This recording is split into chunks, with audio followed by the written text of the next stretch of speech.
Okay, so.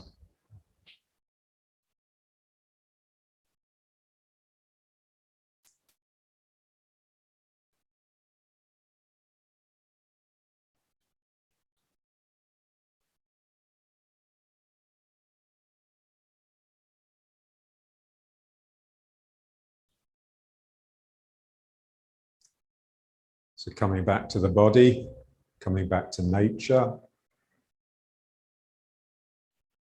coming back to gravity.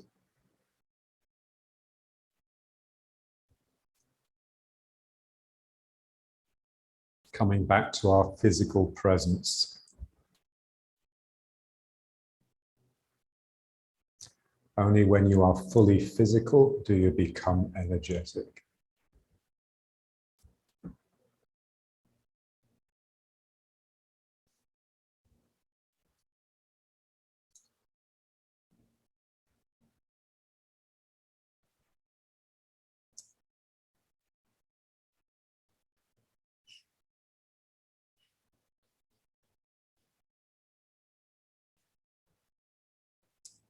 So just feeling the body, particularly the Danchen, where it's organized around, and the soles of the feet, that place where you're touching the world. So the soles of the feet are the furthest from the head, so putting the mind there is going to get you out of your head at least.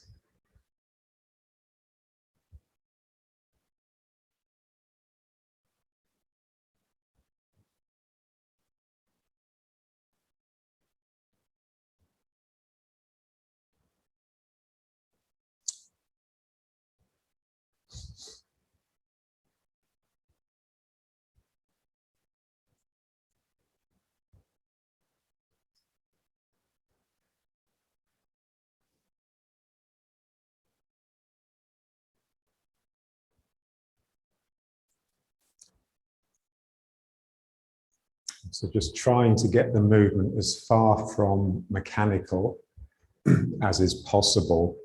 So for me, the furthest you could get from the mechanical, the most organic movement I've seen is that of the octopus, you know, the way it sort of stretches and contracts. So it's our bones that give us this sort of mechanical aspect, these sort of hard things that lever. So that's the way a machine works. So we just really want to feel these legs that extend and contract. Yeah, and the contraction is almost like a spasm. Yeah. So there's these energetic tightenings. So rather than just using the legs as levers, which would produce this sort of movement, I'm extending and contracting. So it's much more like the muscle rather than the bone. So we just really just become one big but complex muscle.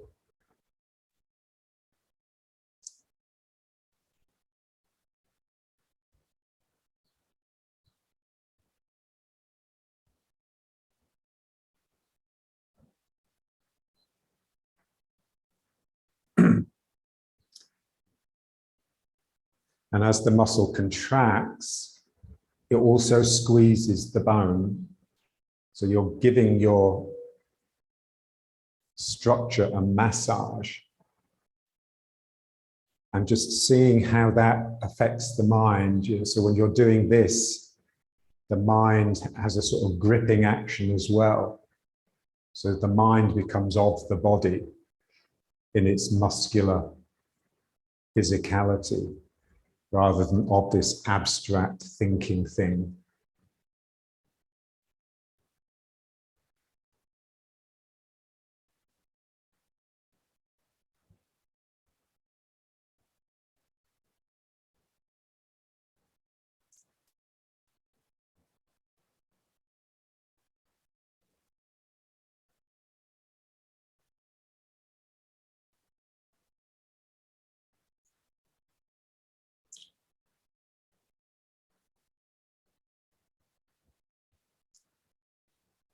So there's a sense that when the body is activated, it's like it's wrestling all the time on some sort of subtle level.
Okay.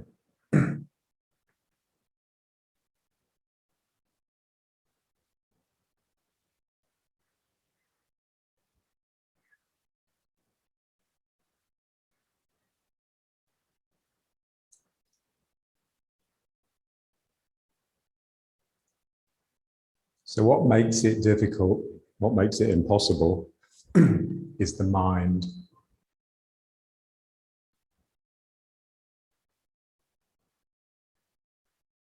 So, you know, we don't realize it's happening, but the mind has ideas, it has images about everything.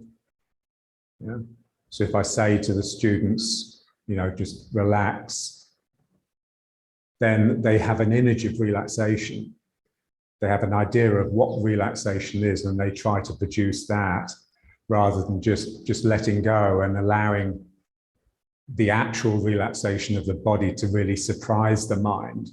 So this is how we would like to work, more like an artist, you know, who sort of creates in this mad frenzy and then stands back and just says, wow, that's not me. I didn't do that. Yeah. And so something in you just lets go and you just fill your body. You fill the space you're in, and it's unlike anything that you've encountered before. So you're not reproducing an image of what you think relaxation is, because we're wanting to go deeper all the time. Yeah, so we're wanting to move on. We don't want to stay the same.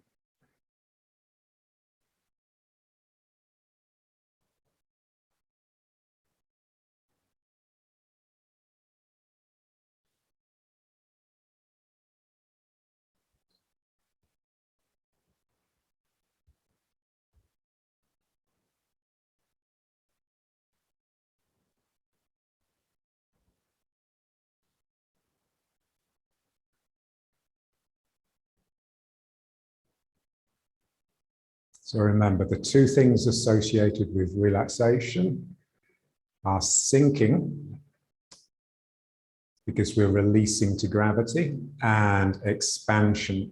And so as I relax, this feeling that I'm sinking down, and this feeling that this is expanding and pushing me onto the outside edges of the feet. And I feel that, so the arches of the feet rear up a little. Yeah, so I get this hollowed feeling in the foot. I get the hollowed feeling here, here, and here.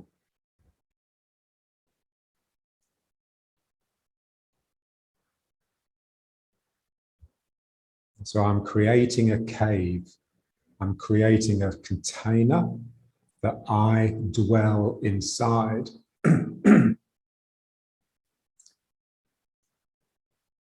I saw a program on Tibet once, and there's like a valley that had these caves facing out from the valley down. And what the meditators did a long time ago, it wasn't Buddhist, it was like the one before that, the Bon religion. They would basically sit in the mouth of the cave and just meditate themselves to death. They just wouldn't eat, and they would become preserved because of the climate. And so as you walk down this valley, there's just these mouths of caves with these figures sitting there that are dead, but keeping watch. So there's this sense that there's this very still figure inside you that's just looking out. And you just got to make this cave big and round, such that it's drawing this figure in, it's not expelling it.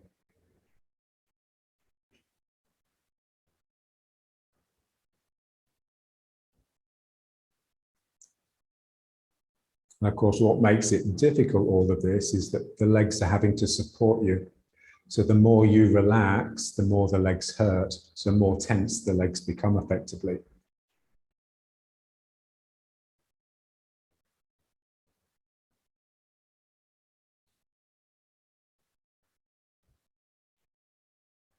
Okay, so now let's just breathe it. So this is, again, just producing the cave. So withdrawing, contracting inwards, and just expanding out a little.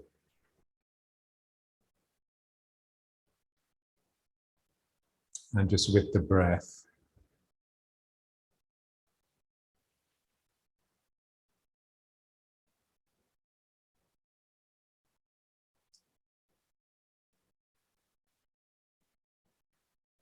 So as the legs get tired, they will want to push you up, and the knees will want to move in towards each other.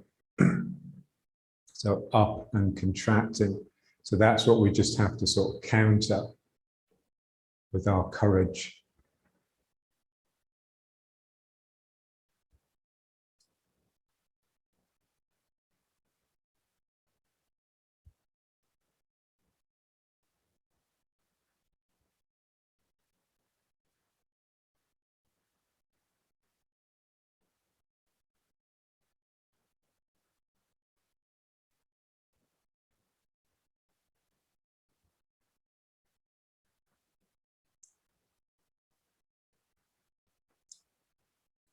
So just squeezing the min nang backwards.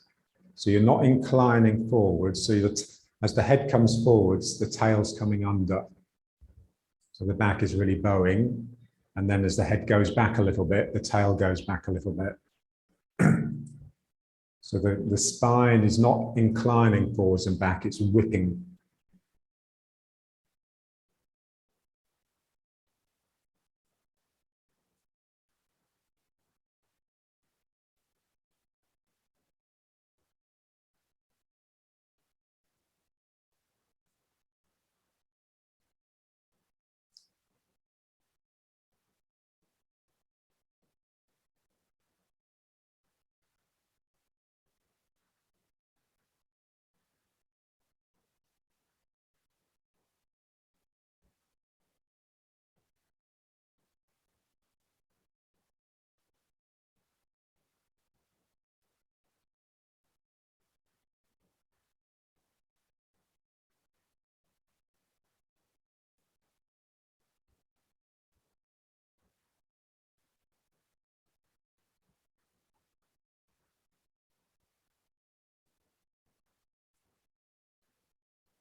And then just making the small hole in the mouth to constrict the breathing a little.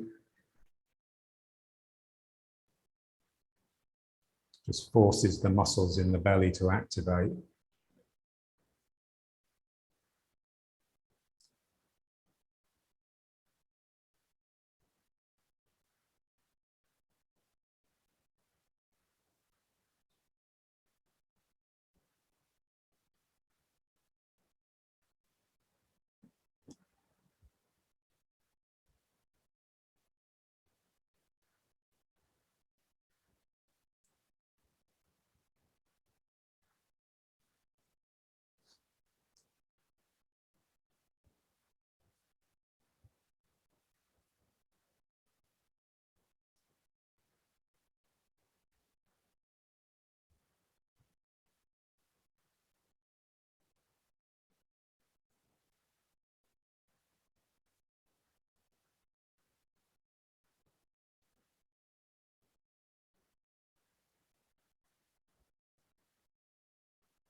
So just feel the belt, like the belt of muscle around your dantian.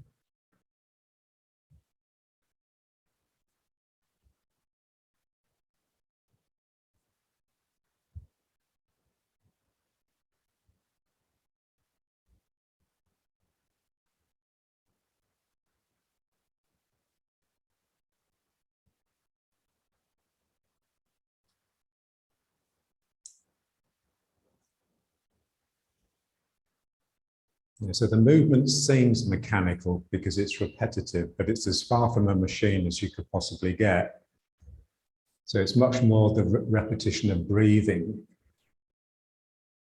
It's a pulsing, living rhythm.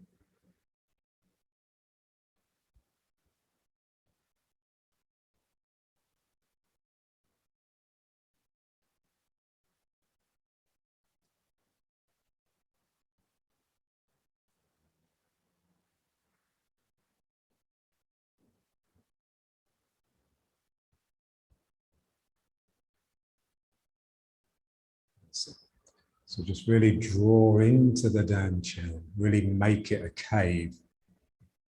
And then just relax it really, just see where it goes, how far it wants to come out. It will only come out too much if you get into it in the wrong way.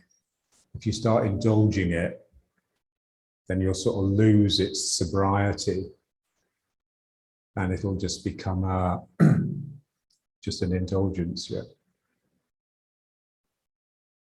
So you don't want to lose your root. So just feel the connection with the ground. How much can I come out and keep that connection? And then there'll just come a point where it just has to return.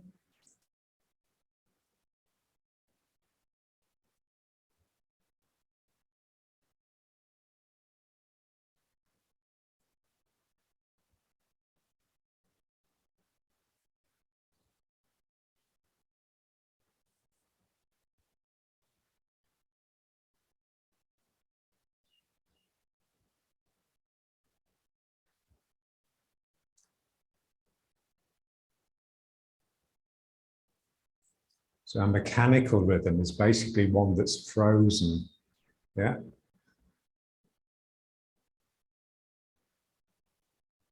So it's not just, frozenness isn't just freezing into a still solid, it's freezing into anything that's over regular. So when it's organic, there's always deviations from the prevailing rhythms. And we just want to almost encourage that, yeah? That's our indulgence, really. Our indulgence is spirit.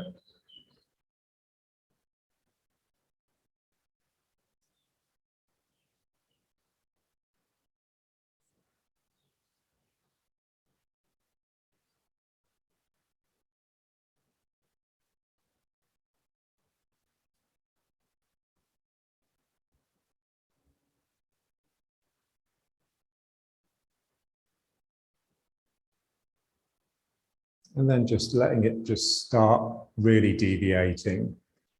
And again, you just don't want to control the deviance too much. It's like a contradiction in terms of controlled deviance. You really want to feel like it's a bit like a dog that hasn't quite been trained to stay on the leash. It's always pulling away. It's like my mum's dog.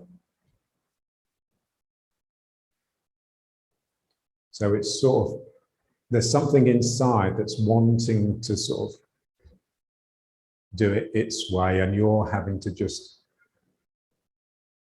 keep a little bit of control or stop it getting out of control rather.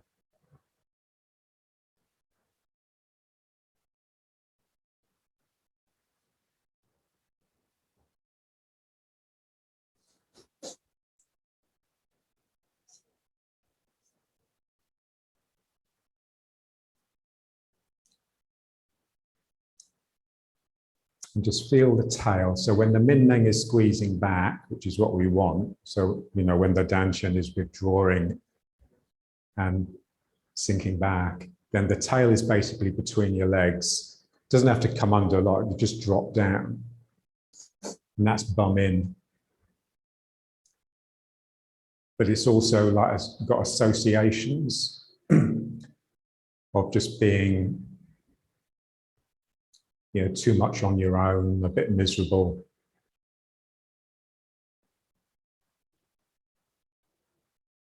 So the way we cheer ourselves up is not by sticking our bums out, which is what the average person does, but by just activating the spirit. Just realizing that when we do have the tail between our legs and use that to draw the ego in, then the spirit comes out.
Yeah, so just keep the dantian. So your lumbar spine is really thick. It's like the handle of the bullwhip.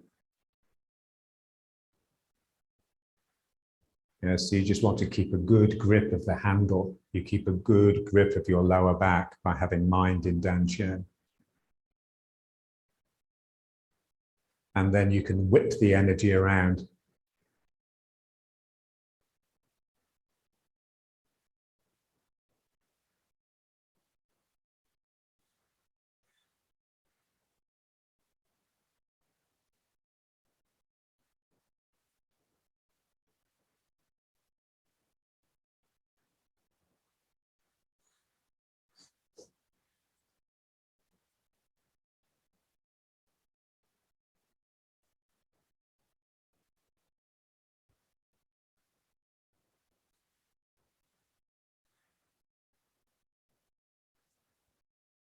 Okay, so let's just bring it back to riding horse.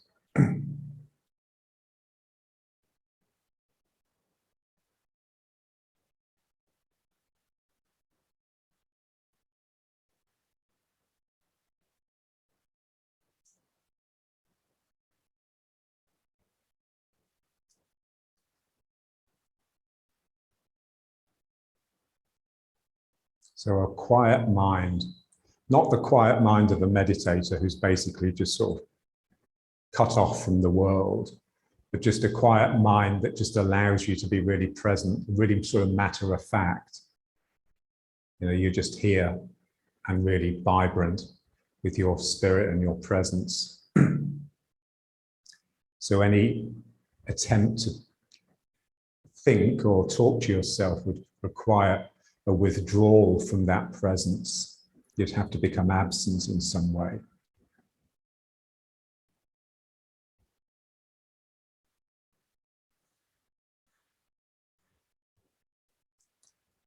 Okay, so now let's just try this one. So it's basically the same thing, but just really feeling it as here I'm withdrawing and here I'm expanding out.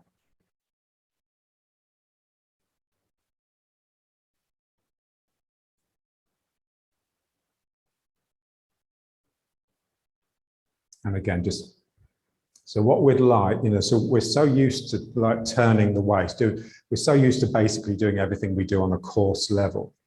So when we turn, we basically turn the hips. So what I'd like is for the Dan Chen to sort of split into two halves, so that if I turn to the left, it's not because I've done this, it's because this left half of the Dan Chen is contracted, and that has caused like a subtle turn. It's not like a big turn. So I'm not turning to get out of the way of the other person. I'm turning to pull them in. Yeah? And so here I contract here, and that just allows the other side to express. So it's difficult because you're having to locally just contract one side and really allow the other side to just relax. So it's the problem, when we're like with the two legs, yeah. If you're used to doing a lot of like running or cycling, and you normally find that those people, they just can't relax their legs because they never really let them go. They're always holding some sort of residual tension. So here we want to just tighten here and just really let this go.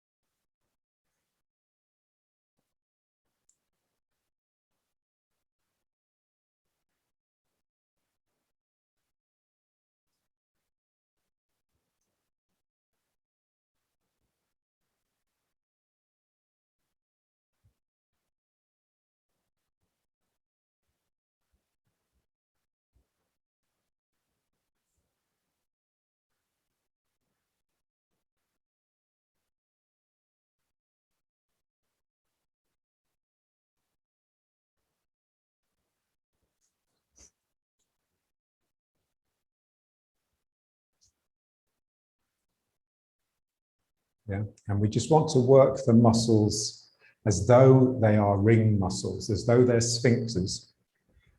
Yeah, so this muscle here, it's like it opens up into like a ring, like a mouth, and then it tightens and closes. And then this one opens like a ring, and then that closes. So that's like a helpful image, rather than just being a muscle that gets long and then gets short. It's a ring muscle.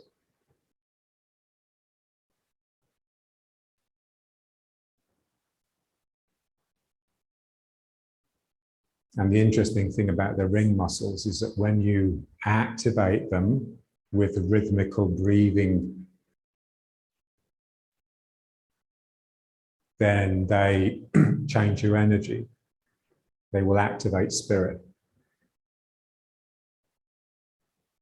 It's like the hand that opens and then closes. The same with the foot.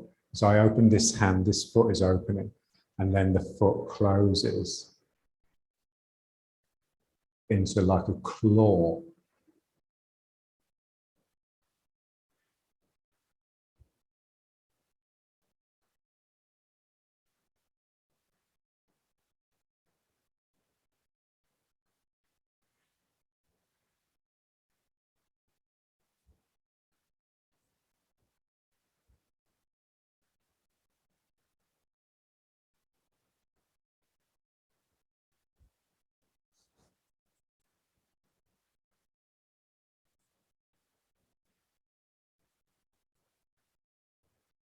Karina's having internet problems.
So just feel the little fingers, little toes.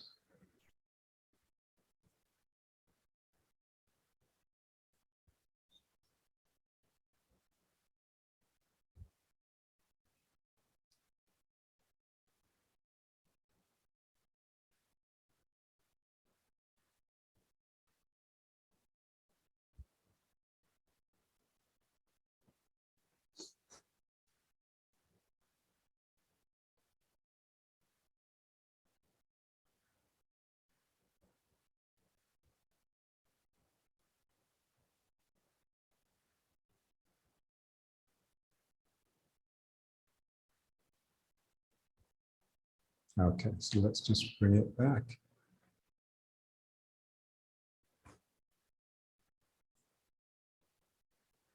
Okay, let's just try a bit of this one.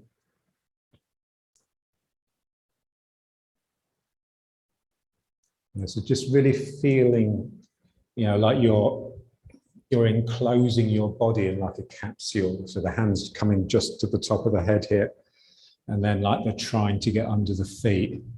So you're encapsulating yourself. So it's like we only really have the feet when we can reach down to them and touch them. When you're meditating, sitting on your bum, it's easy. But when you're standing, it's a lot more difficult, yeah? So we just want this sense that it's no big deal to sort of just get down and touch the floor. Touch the same thing with my hands that my feet are on. And just making sure that when you bend forwards, you're not sticking your bum out behind you.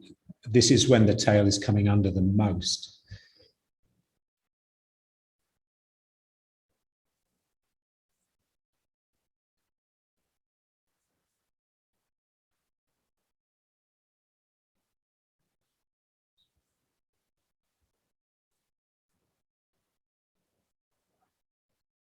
And again, you're still using like the Dan Chen, the way we were in the previous exercise. Yeah. So here it's the tightening on the left side of my Dan Chen that draws me across into the left foot.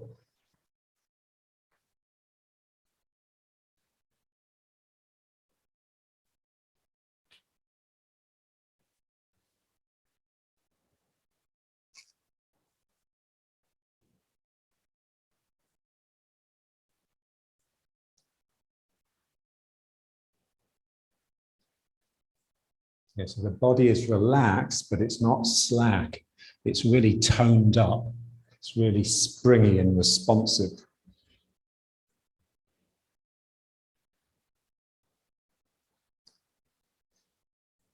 And then let's just change direction.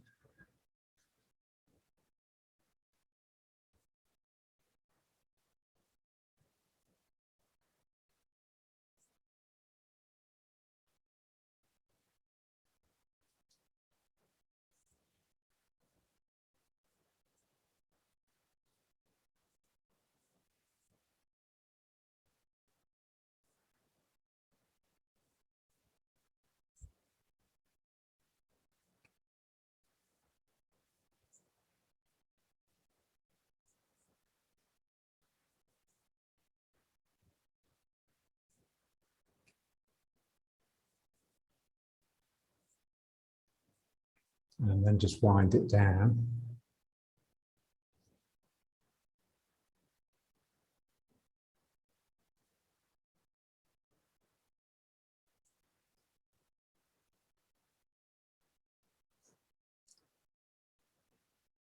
Okay, so just feel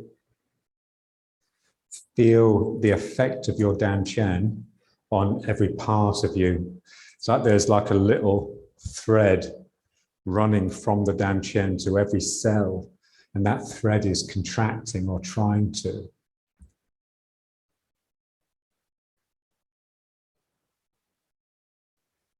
So your Dan Chen is like a gravity that's pulling you into it, but your relaxation is expanding out, so there's an equilibrium.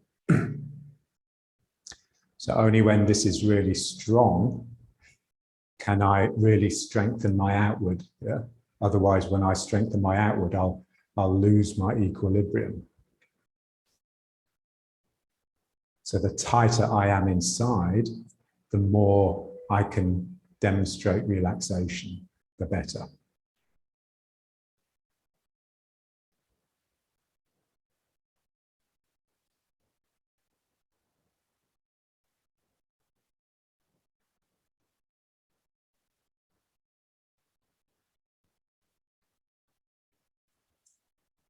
So when you see a racehorse, they just bristle with tension. You see all this rippling, and the muscles are so sort of ripped and distinct, and yet they're relaxed enough to just run like the wind and incredibly responsive, really sensitive.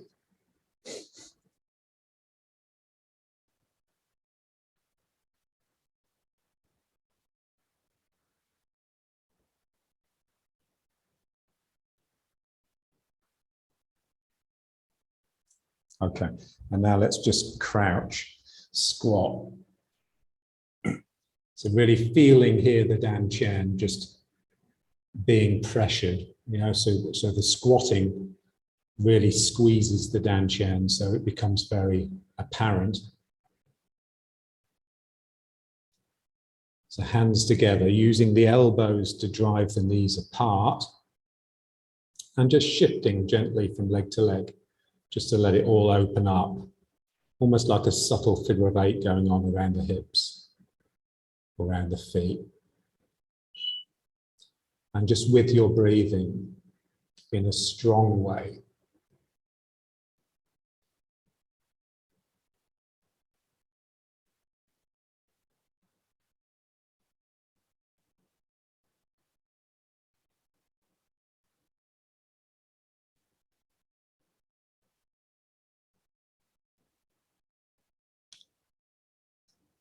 Good.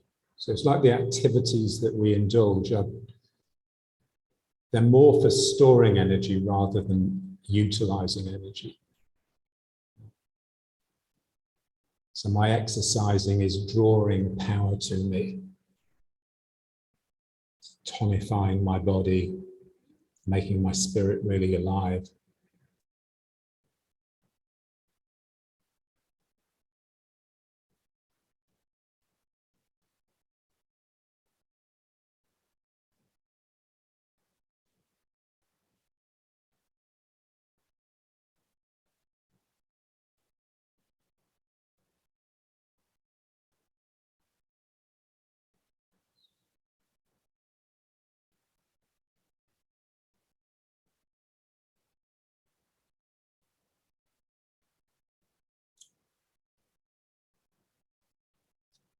That's good. Like you're trying to make the capsule as small as possible. And just really feel the ground. Just feel how the ground just feels so much more real the closer you get to it.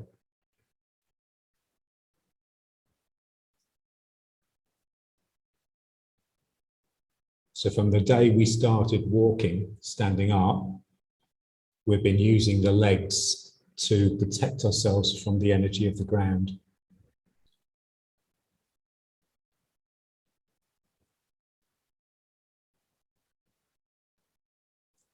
And then just palms on the ground and just rock forwards, just filling the arms up with some body weight. Doesn't have to be all of it. Again, just moving gently side to side.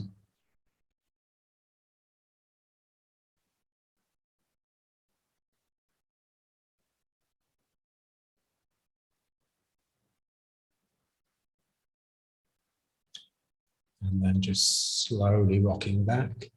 Feel the arms emptying to the point where they can come off the ground. And when they come off the ground, they're very, very different. Suddenly they're capable of expression.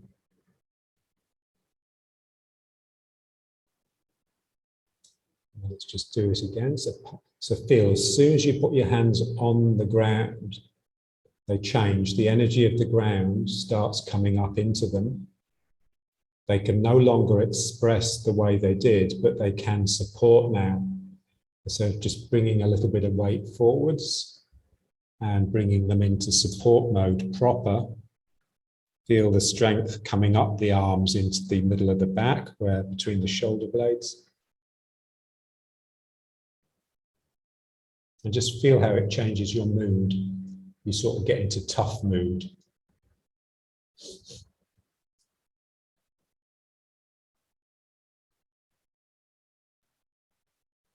That's good. And just breathe it. Use the breathing. So as you breathe in, imagine you're sucking energy up from the ground, up the arms, into the back. And then as you breathe out, you're letting it back down again. Yeah, so the breath is pulling air into your lungs, but it's also pulling energy into your body. And then back into the legs. And then just feel that point where the hands come off the ground. Suddenly, sort of like someone's turned a light on. You're not so much in this sort of darkness.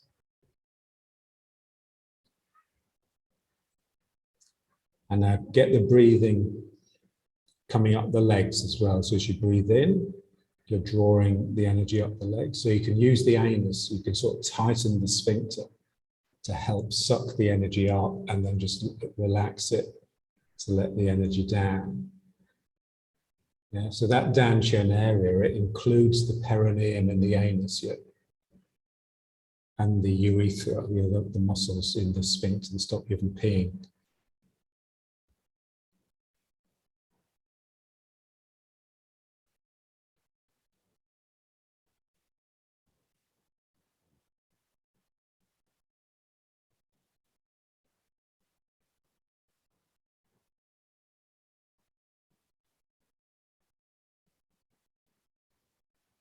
And then one more forwards.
And then rocking back again.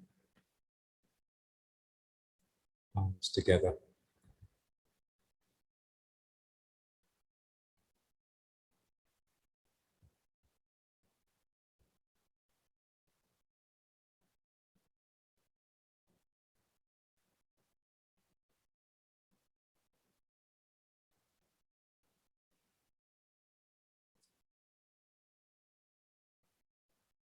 And then up.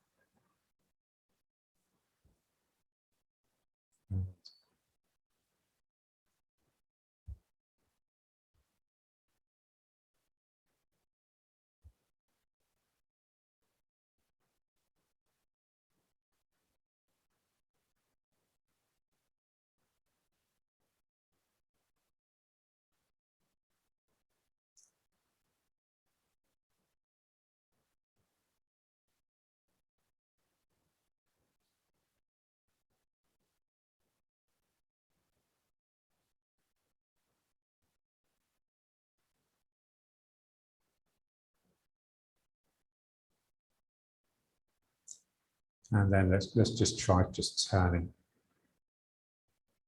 So just like this really is just turning the hips. So it's that expansion, the centrifugal but also the lift up the center.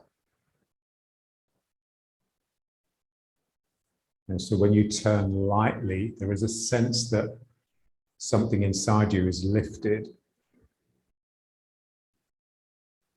into the upper heart, into the thymus.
So it's like there's a nobility that rises up you. Imagine the king or the queen, especially, the sort of the beautiful, elegant, gracious woman with the tiara. So there's just this sense of aloofness that comes from your connection to the ground and your tightness in the belly.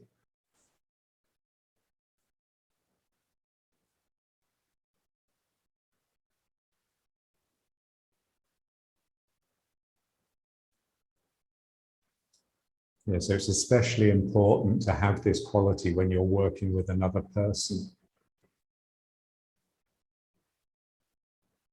Otherwise, you'll just come across as coarse.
So you just allow the mind to just almost wander, so that the body can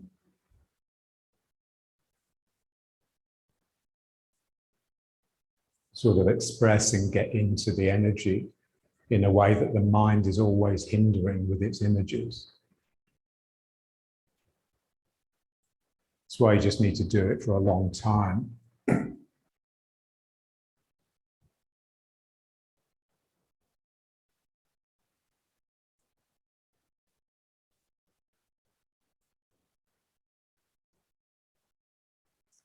And so what you find is when the mind is holding on to an image, we do it because, we're basically just frightened of letting go, but it will inhibit the breathing. So when you just sort of just let it go and just stop concentrating, stop worrying about the mind, then you just realize you can breathe a bit more deeply. And that's like the feedback you need. That's an indication that you're just working at a better level.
Okay.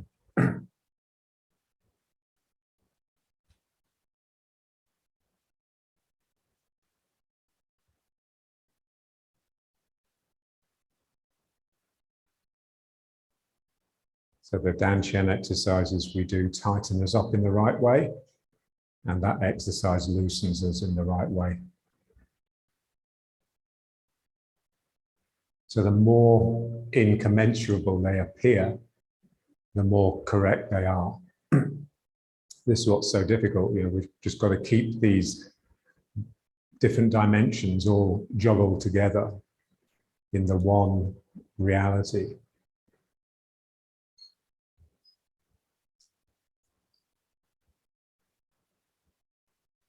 Okay. And now let's just step backwards and forwards.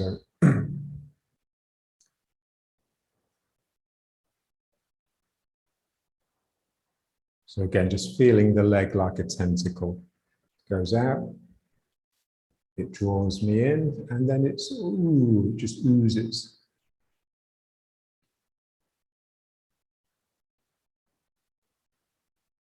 So it's really, really sensual.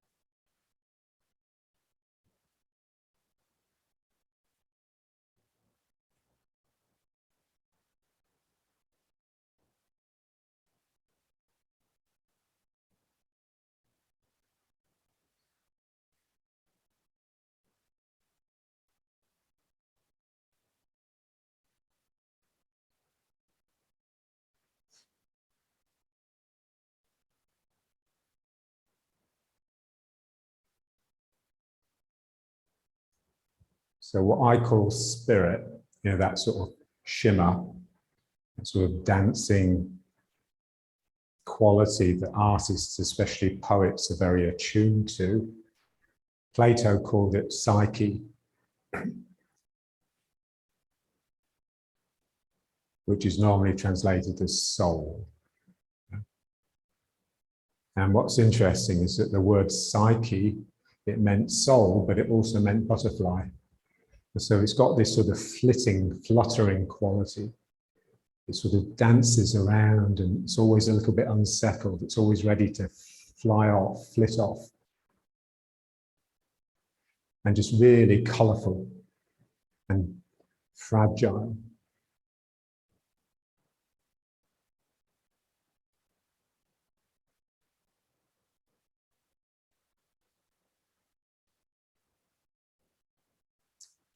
Yeah, and its main condition is spontaneity.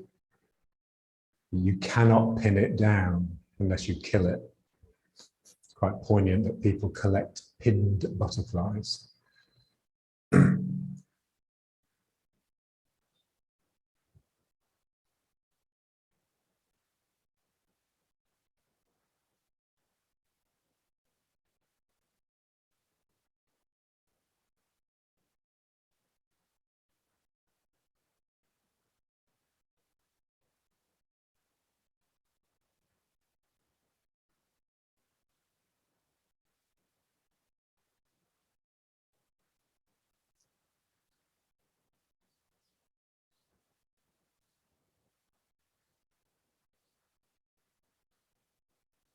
So your body's got just enjoying its inertia, really. It enjoys its inertia, its lingeringness, as much as it enjoys its movement. Yeah. So it wants to linger, it wants to stay, but the spirit wants to take it. So there's always this tug.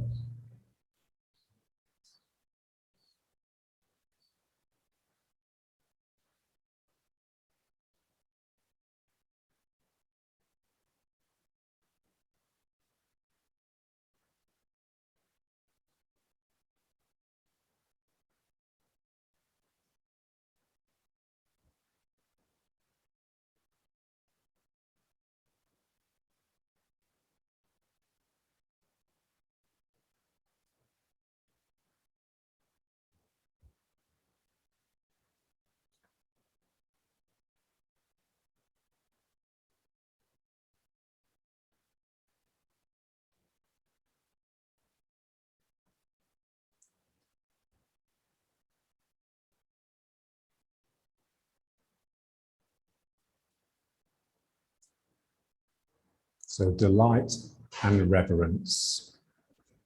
So there's two words in that Lawrence quote.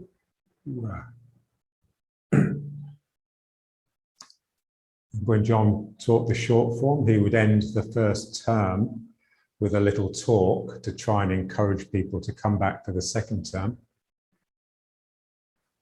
And his main topics were how his favorite word was delight,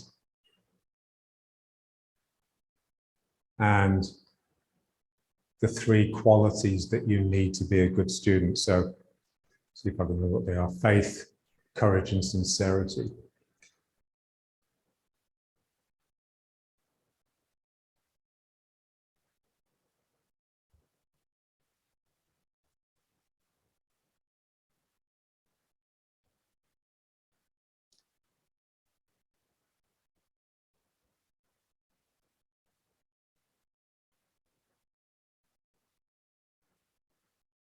And respect, of course.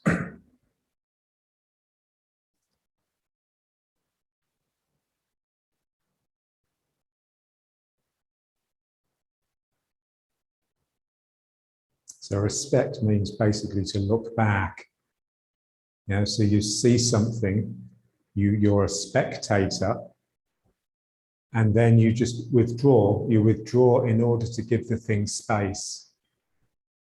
So from being a spectator, you become a respectator. You know? So you get the respectful distance. And then within that distance creates a space within which energy can and will develop and prevail, as long as you both have that respect.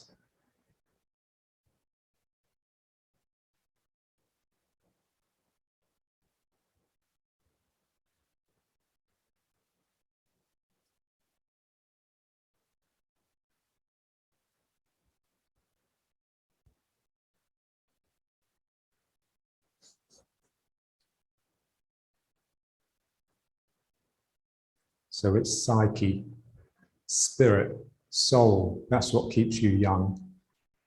That's what children have in abundance. And it's what adults tend to lose as they become much more factual and laboursome.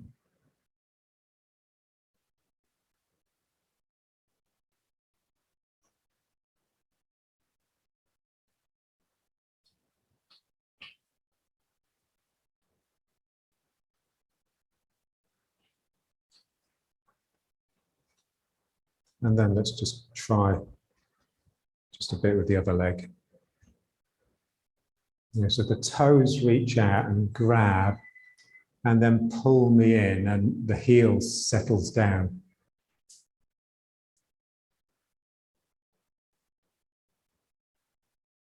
And you just enjoy it. You just enjoy the tug, and then you enjoy the settling into the heel and the recoil from that.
So that beautiful admonition of the Desert Fathers, do what you're doing. Just be fully immersed in the activity. There's nothing else.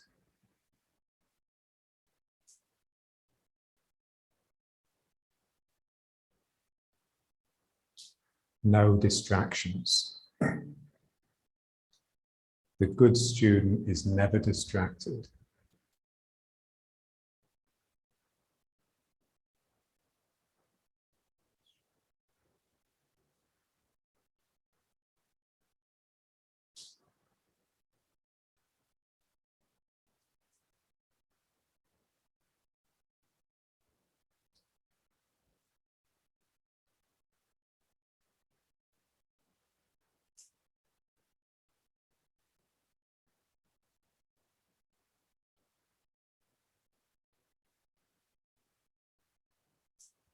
Okay, so let's just bring it back one last time.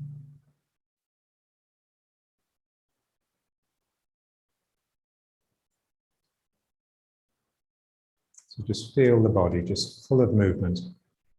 So you're having to keep quite a tight leash.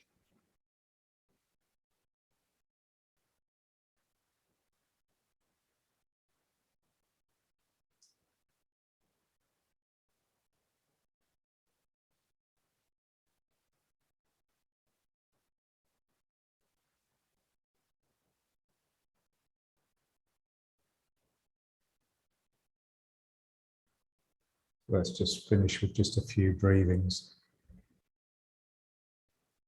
And just really try and extend the breath a bit. So just slightly slower than normal.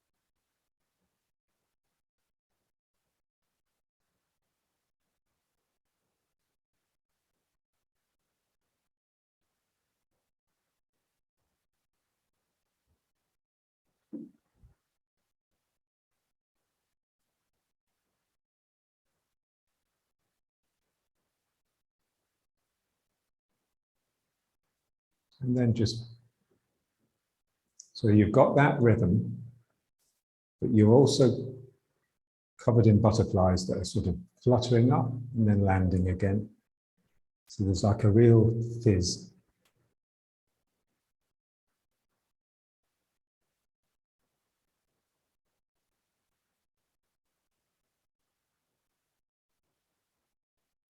So not like bees. Bees would be more like the image of the swarm, the multiplicity, the many behaving as one. This is more like these sort of just independent butterflies that are just dancing around.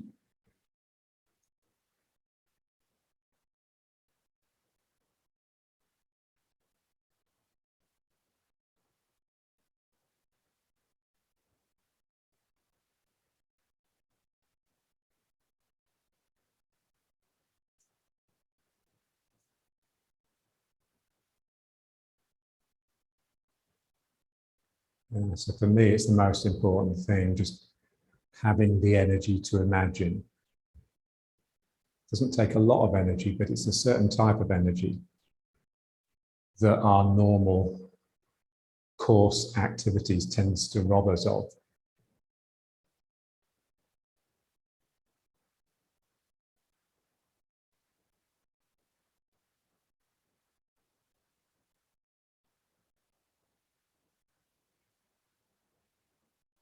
And then just up.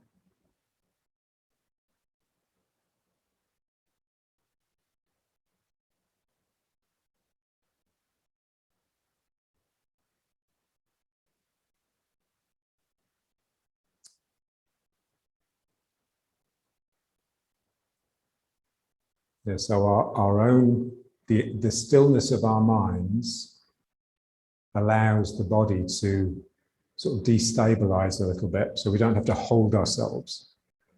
It really is, it's quite sort of wobbly.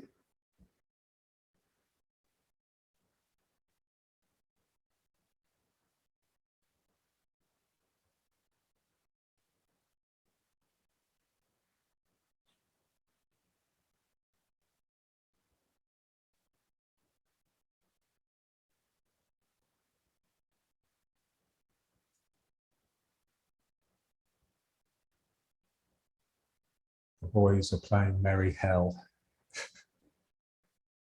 It's a beautiful phrase. I'm sure hell must be merry.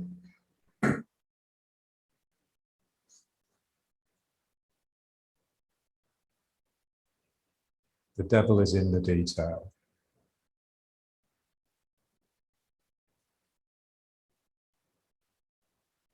The devil is spirit.